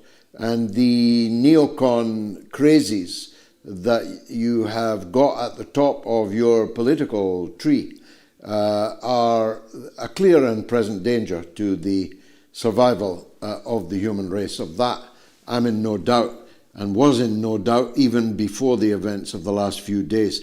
Thank you, Helen, for that call. Here's an update on tonight's Wall of Fame. A big thank you to those donors who've been to the MOATS.tv website tonight. Raymond Papworth, Richard Rogers, Mark Peter Edwards, Idrissa and Elaine Ryan. Please check out our new MOATS.tv website or scan the QR code now to leave your donation. And a big thanks to those generous donors whose names are on the Wall of Fame tonight. Let's go to Los Angeles, where NASA has a point of view on Kirk and JFK. Go ahead, NASA. Oh, hello, great George. Thank you very much for answering my call. Yeah, as a kid, I remember the way John F. Kennedy was killed, and also there were some similarities. I always thought the organized crime was responsible for it, but right now the organized crime is just very unruly. And at least Al Capone, when one of his victims survived, he found out and he paid for the hospital bill. So right now, this young fellow being gunned down, it's just such a tragedy that it kind of is reminiscent of the past. And having said that, I actually had a couple of questions. You also mentioned that you might be coming to Los Angeles in September, and I was going to deliver a book to you that you asked about over 10 years ago from an author. So last year I came to visit you, but you were busy. I just couldn't make it, and it was a disappointment for me, but I know how busy you are. Another part I'm sorry for that, Nasser, but to make sure we know how to reach you. But I won't be coming to the United States in the current circumstances, and I don't think I'd be allowed in once they took a look at my social media output, which they now do before allowing anyone into the country. So I'm afraid that if we ever do meet NASA, it will not be in the United States. Thanks for your lovely call and for your efforts to get me that book. Comments now. CD Njie, Njie. George, he is not speaking on behalf of the entire African American population. I have a soft heart for Mr. Kirk.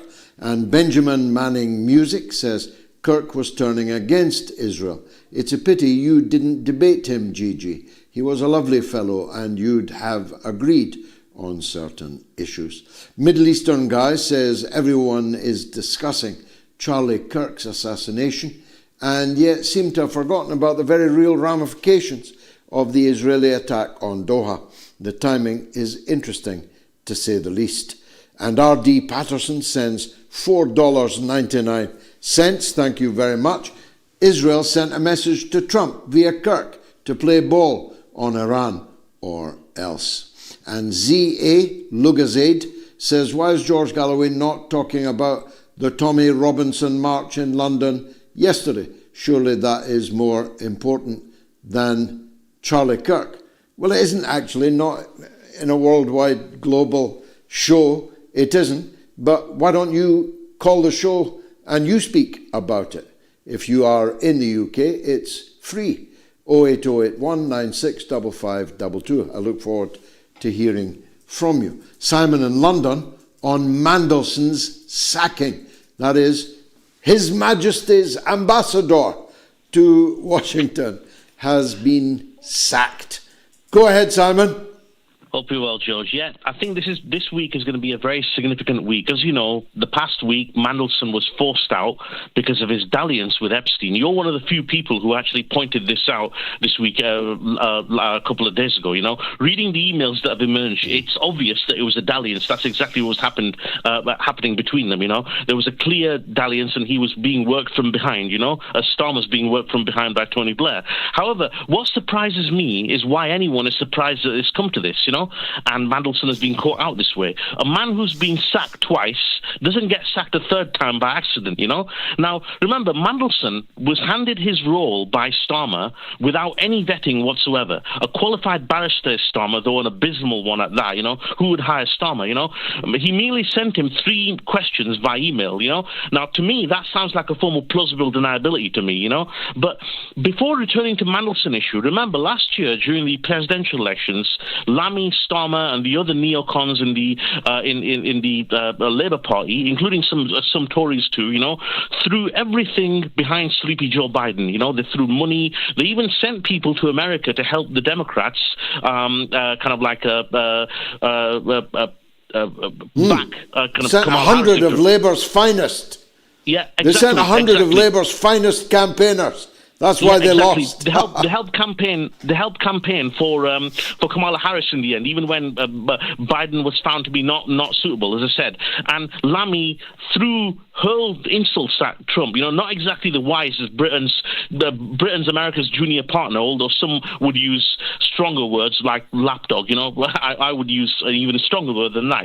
Starting with B and ending in H. However, the point about Mandelson is maybe he was placed there deliberately as a Trojan horse.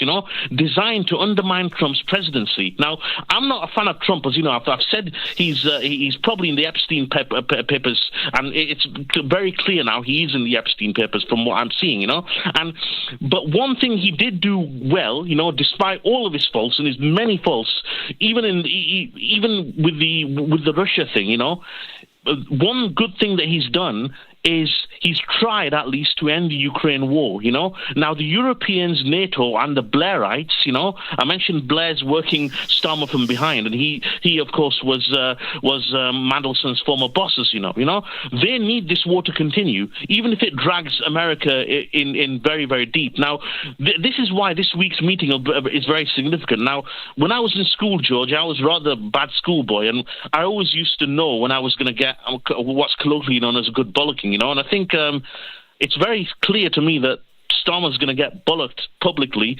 Trump might even turn on Starmer. Who knows,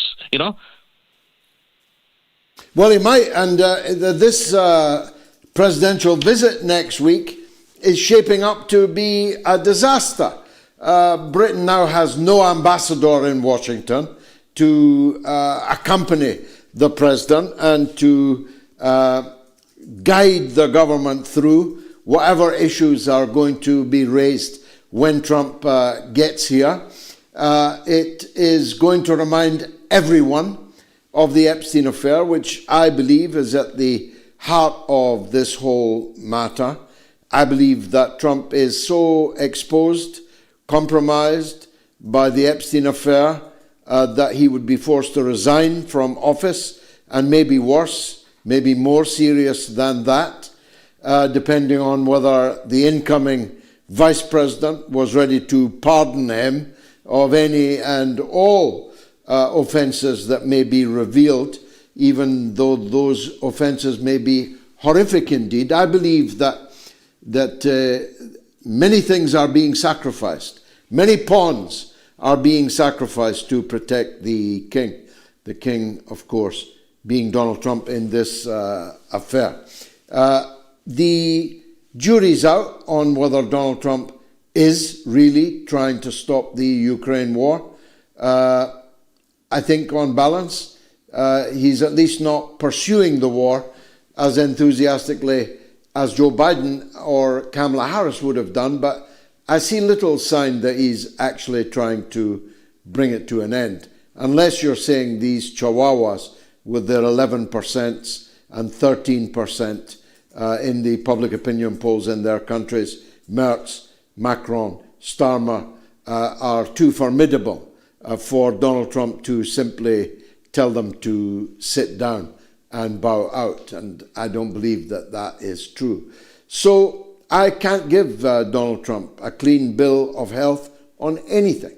And I think that we need to expect anything from Donald Trump and the deep state, which is under his control, or under the control at least of the people he appointed to put it under control. And I don't exclude the FBI under Kash Patel either. But Starmer may very well be gone by the end of this week. He's facing a rising tide of crisis. He's down at 11% approval rate.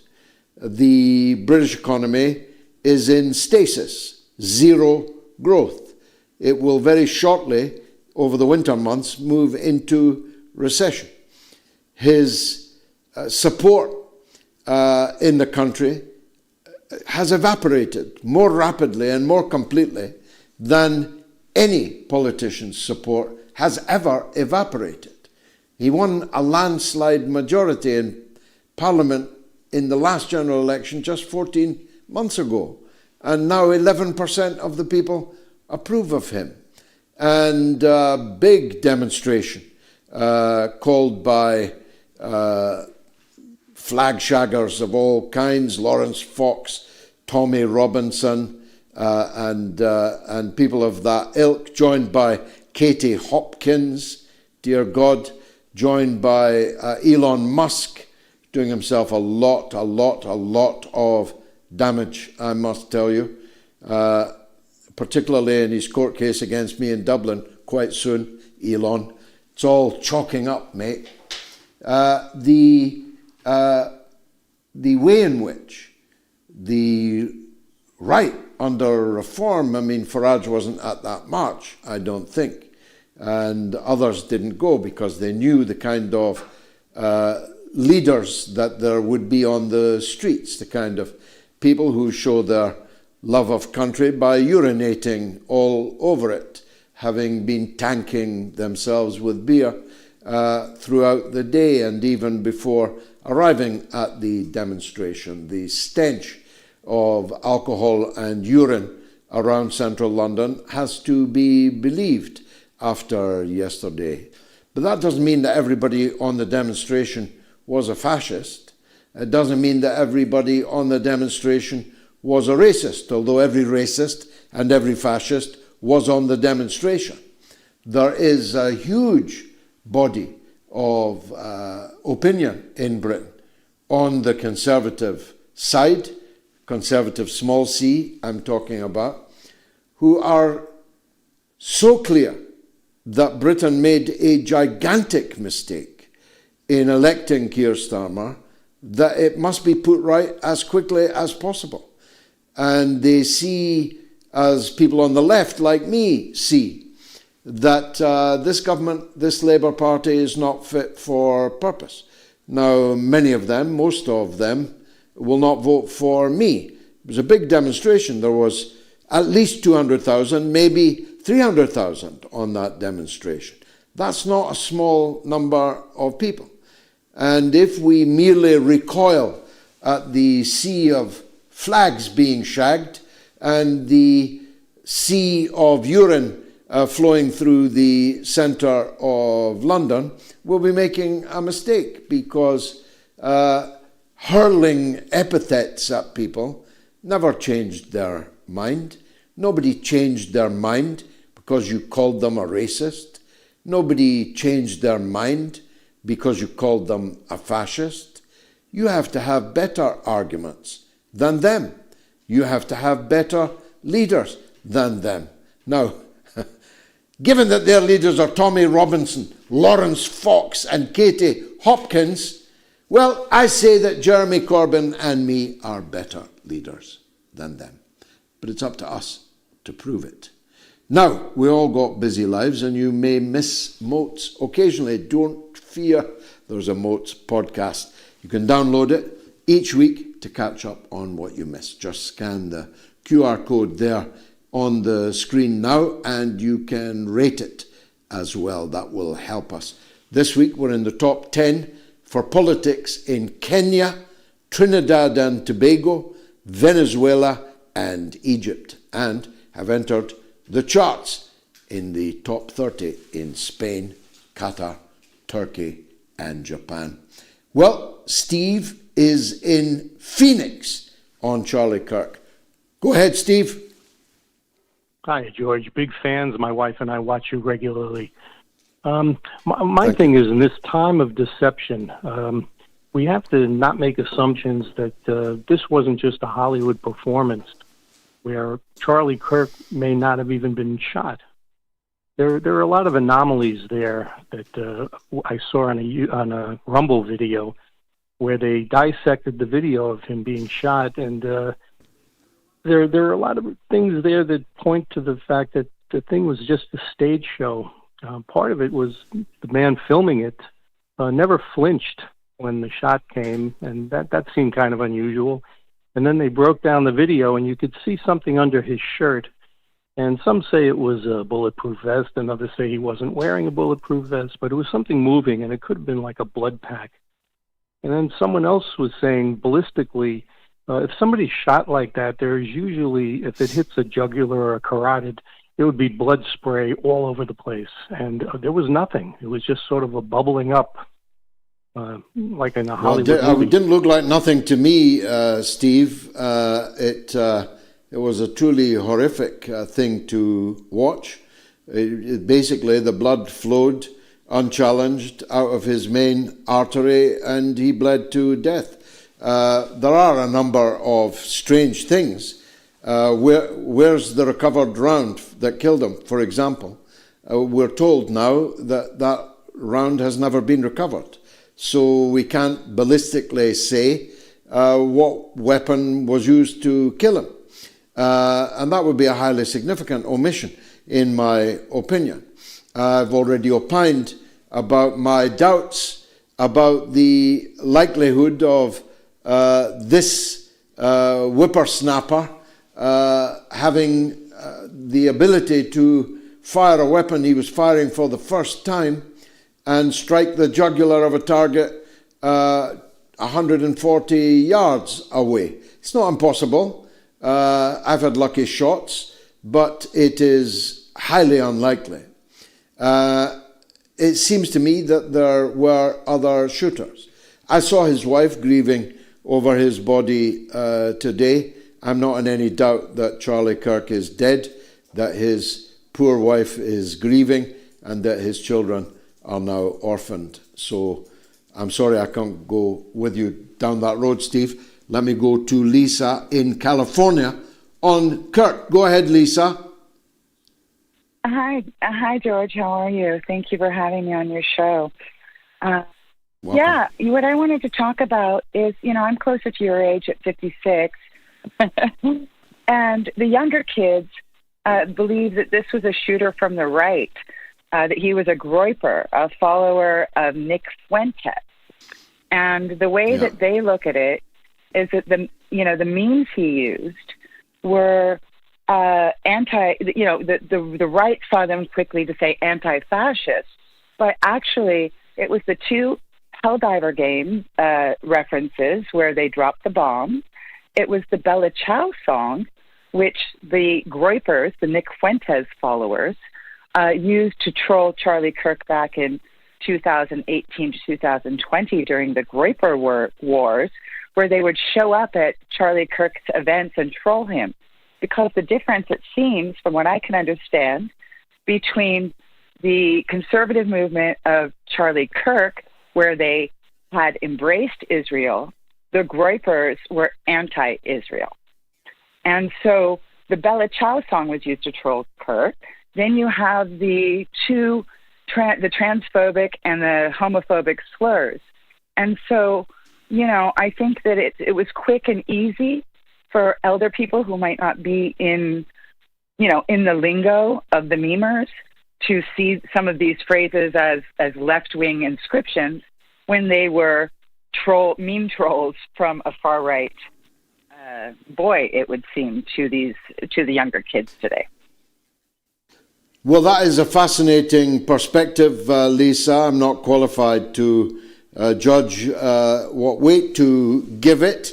It seems to me that Fuentes is an outright fascist, and Kirk was a right-wing Christian conservative. And there is I've seen it written that the alleged killer, as we must call him now, as he's denying the crime, was taking a shot at Kirk because he wasn't right-wing enough. So I'm aware that these nuances are in the mix, and truth will out. I must say that your thesis is weakened somewhat by the revelation, if true, that the alleged killer is in a live-in relationship with a man transitioning to be a woman in transition, as they say in cool circles. California being one of them. Lisa, lovely call and great to hear from you. Don't be a stranger. Sally is in Ohio. Let's hear from her. Go ahead, Sal. Hi, George. Thank you. You have a great show. This is my first time on, so I'm a little nervous, but I'll go on. I'm an older person, a retired person, but I'm what we call leftist. Like if you were to ask me about what happened before the military operation in Ukraine, I would probably know all the details. But this Charlie Kirk, to me, I had heard his name and that was it. So basically, he was unknown to me until a couple of days ago, basically. So part of what I've heard in the last few days, when people said that he may have had a chance to become president, I thought, wow, that's really odd. But then I heard or saw a map in which showed that his group actually had 38,000 chapters all over the United States. So I saw the pinpoints of all these chapters, and it made sense. Yes, if he had decided to run for president in the future, he probably would have had a very good chance with all these people already supporting him. When Lisa called with this thing about the groypers, the first I heard about that was on Kim Iverson's podcast, and she also mentioned something that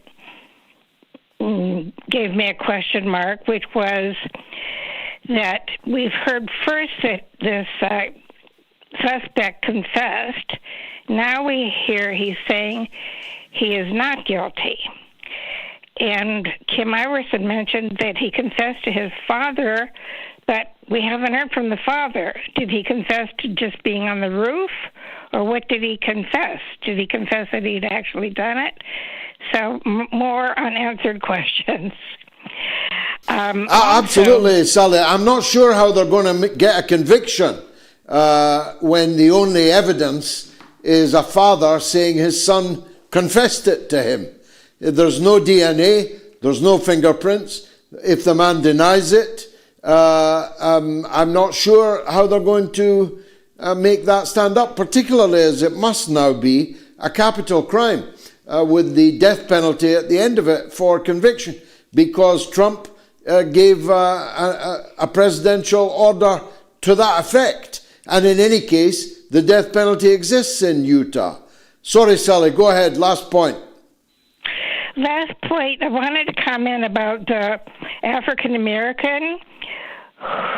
And one point is that leftist podcasters who are black, the first ones that I've heard, they weren't celebrating the death of Charlie Kirk, but they were not mourning it either, in the sense that the first thing that occurred, from according to these podcasters that I listen to, is that Charlie Kirk had called Martin Luther King a bad man. He also said that he did not believe in empathy. He also discounted George Floyd's death and said that, I don't know, he made bad remarks about it. He also said that he would not trust a black pilot, because maybe a black pilot was only a pilot because he had gotten through, when black people get to special education. Yeah, DEI hire, yeah. Well, look, I've no doubt, Sally, that he was a right-wing figure, and all of these things you've just outlined are common tropes amongst right-wing people in your country and in mine. The right wing is strong in your country and getting stronger in mine. And we have to figure out ways of blocking that rise and turning some people around, persuading them that we're right and they're wrong. And we're not going to do that by either shooting people or celebrating others shooting people. On the contrary, we have the most to lose from a shooting war in America. As I said earlier to an earlier caller, the other side have the vast majority of the guns, the biggest arsenal.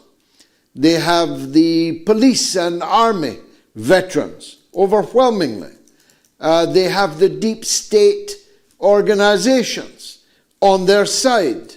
So celebrating the murder of an opponent when you are on the left is just about the most stupid thing that you could possibly do. And who knows, God forbid, who the next victim will be. Sally, I have to cut you off because my good wife has entered the studio. Gayatri with the social media news roundup. What's rattling, Gayatri? Well, we have some breaking news from the emergency Arab Islamic Summit that's taking place in Qatar right now, following what is described as state terrorism.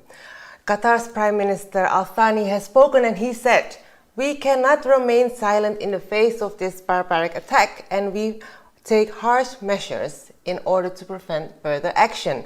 If we remain silent, we will be faced with an unlimited and countless series which will end up in total destruction and no country will be spared. If Israel is not checked, next will be another Muslim country attacked by Israel." So what are the harsh measures? This is the breaking news. I'm telling you, who knew that 57 Muslim countries could gather in an emergency because a Muslim country was attacked? In the same week that we learned that 1/3 of Gaza has been exterminated, and according to the esteemed Chris Hedges, probably more. Yeah, I mean, these new figures say that 600,000 people have been killed in Gaza, which would be 31.5% of the pre-October 7 population. And none of these Muslim countries have done anything about it up to now. But if they do, I mean, look, I never look a gift horse in the mouth. And it doesn't, I think, become us to be too churlish. If this summit in Qatar does come up with harsh measures to stop this happening again, we should welcome it and we should not be churls about it. That's my view. Okay, good. Next meeting then, which took place earlier on Friday of NATO countries following these attacks in flying drones, Russian drones in Poland, right? Yeah. So, Mark Rutte, said following that meeting, "Today we announced the launch of the Eastern Sentry to bolster our posture even further along our eastern flank. This military activity will involve a range of assets from allies. Eastern Sentry will make clear that NATO is always ready to defend." And guess what? The Polish president has officially approved a NATO forces deployment in Poland. This is something to look out for, right? Is this a permanent deployment or for an exercise? Well, you have yet to see, just that he approved the resolution for it. Yeah, look, someone said earlier in the show that Trump was, solving the Ukraine war, but he isn't. He's either not trying to solve it, or he's trying to solve it, and all these chihuahuas with their minuscule popular mandates, or in some cases, like France, no mandate at all, they are telling Trump where to get off, and he's agreed to get off. So we are still in very serious danger of World War III. Yeah, we are. And of course, lots and lots of comments on Charlie Kirk. we're short of time, so I'll just go through maybe two of them, okay? Anthony Scannell in Detroit says, watching some of the coverage across mainstream media, I'm left humming that old Rolling Stones tune, I shouted out, who killed the Kennedys? When after all, it was you and me, in an endless diatribe that scolds audiences over civility, discourse, left, right. The establishment have concluded that it's Joe Sixpack who caused Charlie's death, with uncivil and overly rigorous discourse. But it certainly wasn't that rogue foreign pariah state which regularly carries out extrajudicial assassinations and has infiltrated every public institution in the US.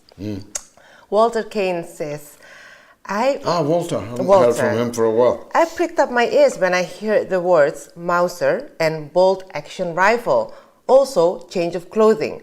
These are strong echoes of the JFK killing, because there too we had a 24-year-old with a troubled background charged with the murder of the killing of the president. I firmly believe that they have found their patsy.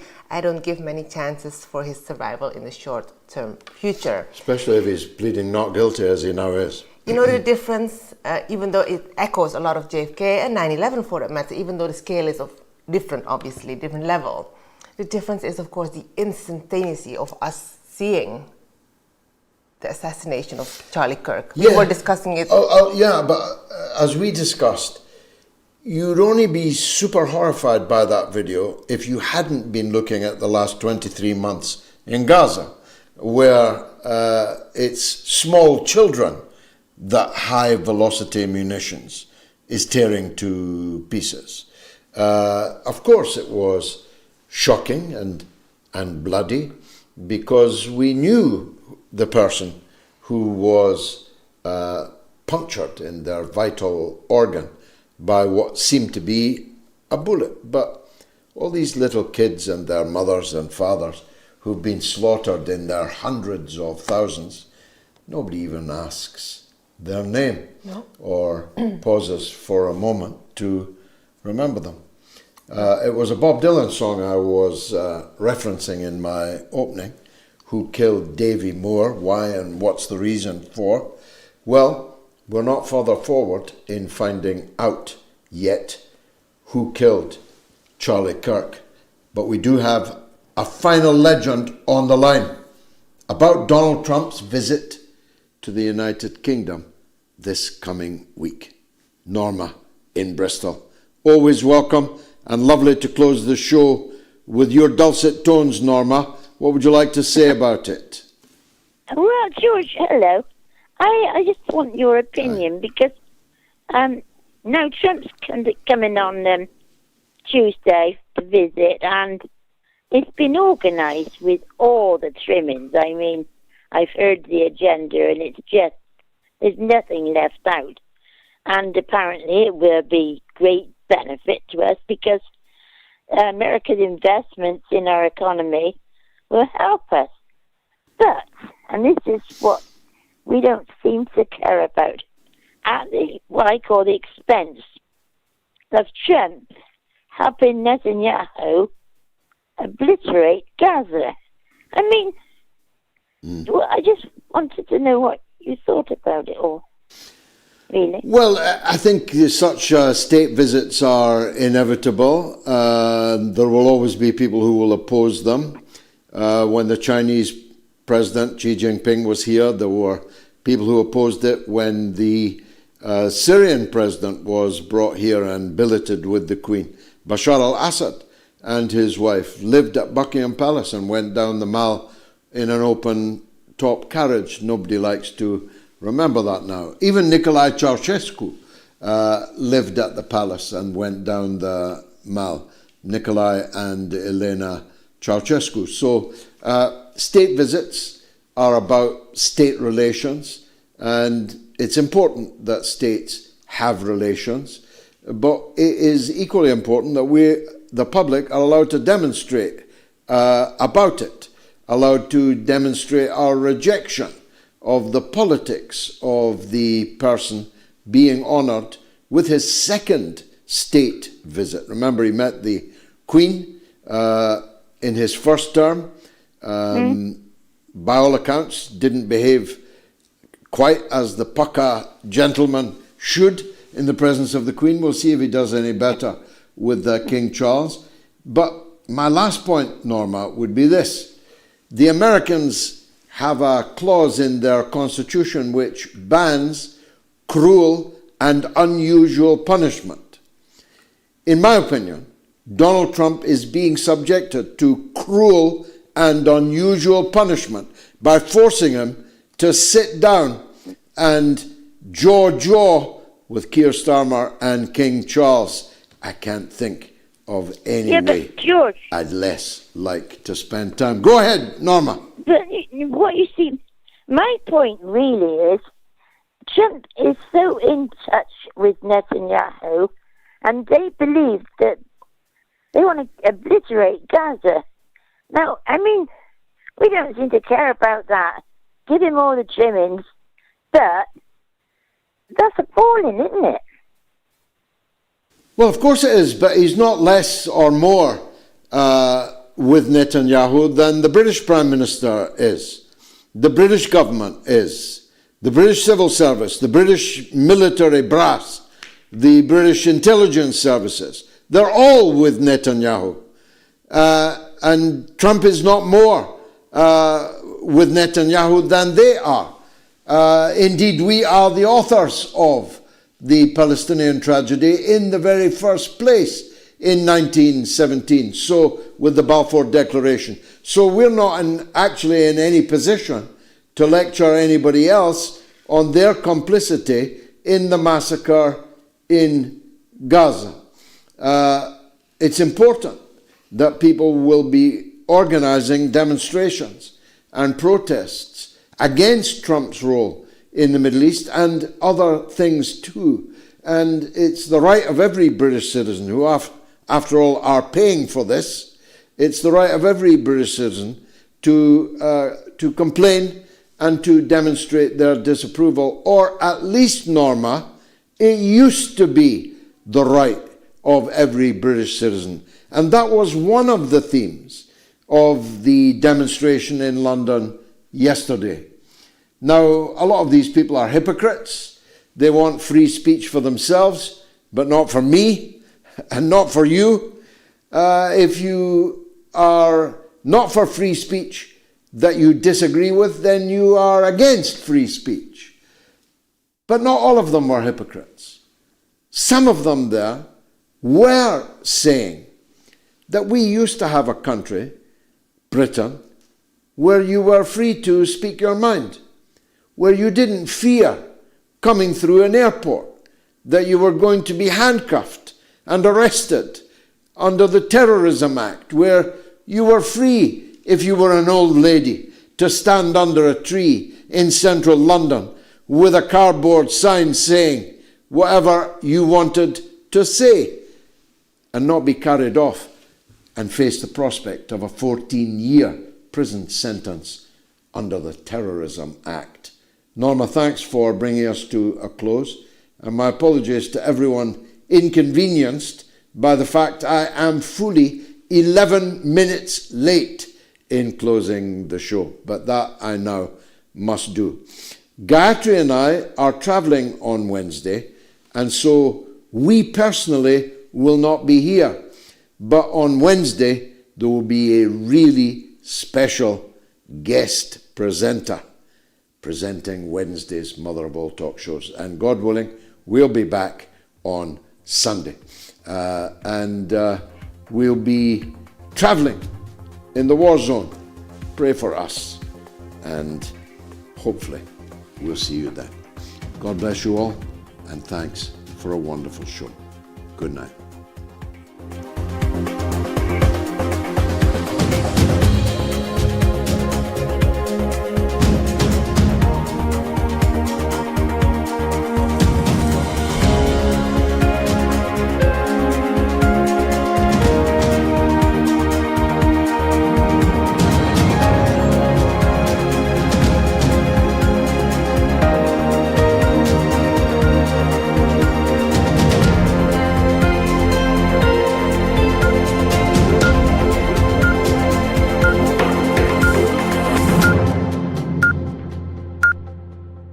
It's the mother of all talk shows. It's the mother of all talk shows. It's the mother of all talk shows. Go get 'em, George.